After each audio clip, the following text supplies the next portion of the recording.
आपने जैसी उमैर बिन वहब को देखा तो क्या कहा, खुजू हाजल कल्ब, पकड़ लो इस कुत्ते को। ये मेरा जुमला नहीं है, उमर इब्न खत्ताब का।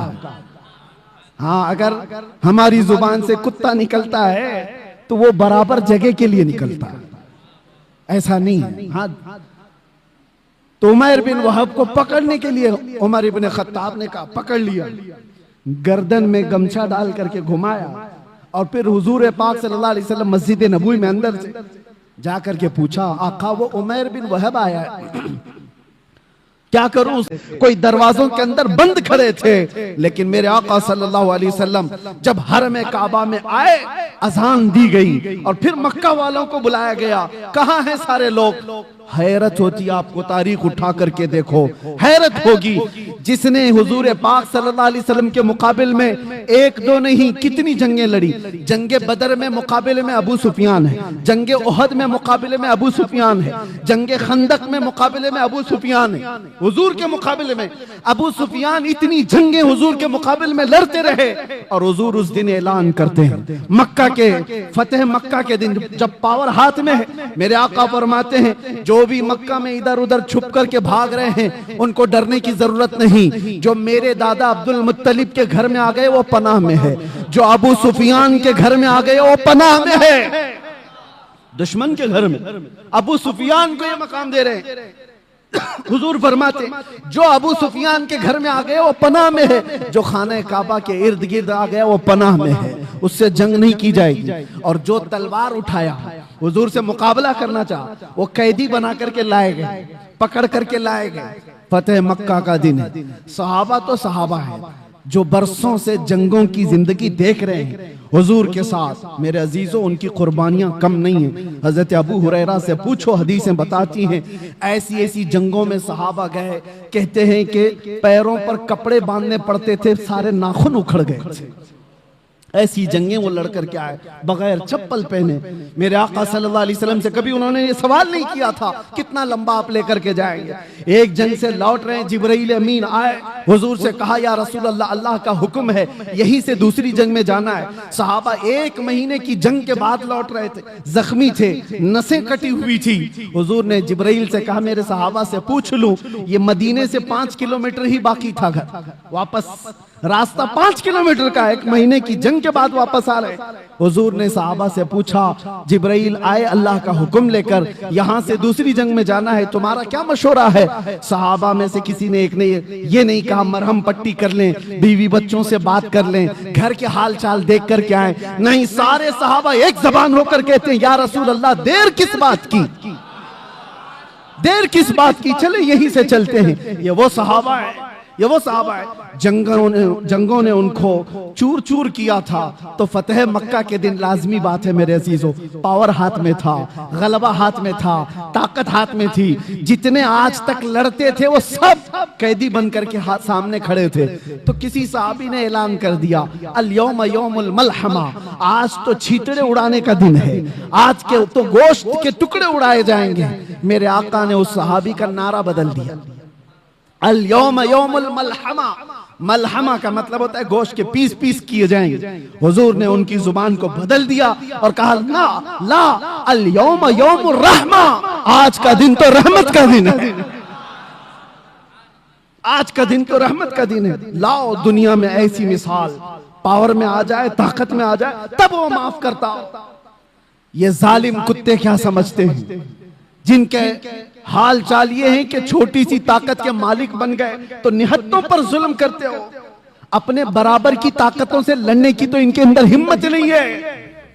ये लड़ना चाहे तो लड़े ना, जो आज पावरफुल ताकतें हैं ये आपस में क्यों नहीं लड़ते? इजराइल को लड़ना है तो चाइना से जाके लड़ ले, कोरिया से लड़ ले जो बैठा हुआ है। जिनके पास पावर है उनसे क्यों नहीं लड़ते? इनको पता है हेकड़ी निकल जाएगी। लड़ना है तो उन गरीब निहत्तों से जिनके पास सब्जी काटने की चाकू भी नहीं, जिनके पास बीमार हो जाए तो दवाई की गोली भी नहीं, उनसे लड़ना है। इसको ताकत नहीं कहते, इसको दुनिया की सबसे बड़ी बुज़दिली कहते हैं, सबसे बड़ी बुज़दिली। और ऐसा जब जुल्म होता है तो अल्लाह की मदद आती है, आएगी, वक्त लगेगा। एक मिसाल मैंने खाली आपको दी, जब मेरे आका सल्लल्लाहु अलैहि वसल्लम के हाथ में पावर आया फतेह मक्का के दिन, हुजूर ने सबको माफ किया, कहा कि इज़हबू अंतुम मुत्तलका, जाओ आज सब के सब तुम आजाद, आज सब के सब तुम आजाद। एक बात बताता हूं, सफवान बिन उमैया एक ऐसा शख्स है मक्का का, इसने हुजूर के कत्ल का मंसूबा बनाया था, और वो भी हतीम काबा में बैठकर। बहुत पैसे वाला था, ताकत वाला था। क्यों बनाया था? इसलिए कि इसके बाप को जंगे बदर में मार दिया गया, सफवान के बाप को मार दिया गया। तो हतीम काबा में बैठ करके सोचा किसी किराए के कातिल को ले लो।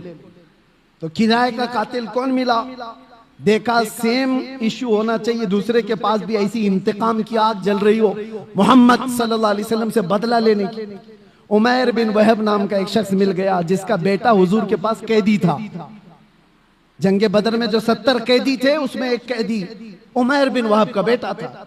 सफवान ने बुलाया उमैर को, कहा जितना पैसा चाहे उतना दे दूंगा, तेरे सारे कर्जे मैं चुका दूंगा, तलवार मैं दूंगा, जाओ मदीने और मोहम्मद का कत्ल करके आओ सल्लल्लाहु अलैहि वसल्लम। उमैर तैयार हो गया, तलवार लेकर मदीने आ गया। और उमैर को सब पहचानते थे। उमैर का एक लक़ब था शैताने कुरैश, आग भड़काने वाला आदमी। हजरत उमर की नजर पड़ गई, मस्जिद नबवी के बाहर ही खड़े थे, और हजरत उमर ने जो लफ्ज कहा, लोग मुझे ताना मारते हैं कि बार बार आप ये जुमला क्यों कहते हैं। सुनो, उमर इब्ने खत्ताब का जुमला हदीस में है, आपने जैसी उमैर बिन वहब को देखा तो क्या कहा, खुजू हाजल कल्ब, पकड़ लो इस कुत्ते को। ये मेरा जुमला नहीं है, उमर इब्ने खत्ताब का। हाँ, अगर हमारी जुबान से कुत्ता निकलता है तो वो बराबर जगह के लिए निकलता है, ऐसा नहीं है। हाँ, तो उमैर बिन वहब को पकड़ने के लिए उमर इब्ने खत्ताब ने कहा, पकड़ लिया, गर्दन में गमछा डाल करके घुमाया, और फिर हुजूर पाक सल्लल्लाहु अलैहि वसल्लम मस्जिद नबवी में अंदर से जाकर के पूछा, आका वो उमैर बिन वहब आया है, क्या करूं उसका? आप हुक्म दें तो वही निपटा दूं उसको। जंगे बदर को भड़काने वाला वही आदमी था। हुजूर ने फरमाया आने दो अंदर। अंदर जब उमैर बिन वहब आया तो हुजूर ने पूछा, क्यों आए हो?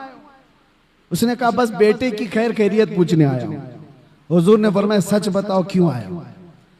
कहा, नहीं बस यही, मेरा बेटा आपके कैद में, हालचाल मालूम करने आया। हुजूर ने फरमाया, बेटे की खैर खैरियत लेने के लिए तलवार लेके तो नहीं आते?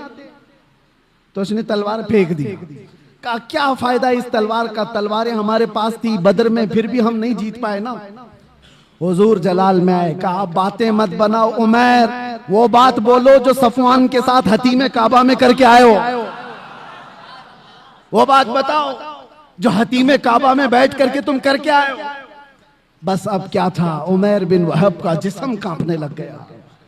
तन्हाई में बात की थी उमैर बिन वहब ने सफवान से, और कहा, मैं गवाही देता हूं आप अल्लाह के सच्चे रसूल हैं, मुझे अपनी गुलामी में शामिल कर लो। वो उमैर बिन वहब सहाबी बन गए। हजरत उमर बिन खत्ताब गले में हाथ डालकर बाहर लेकर के आए।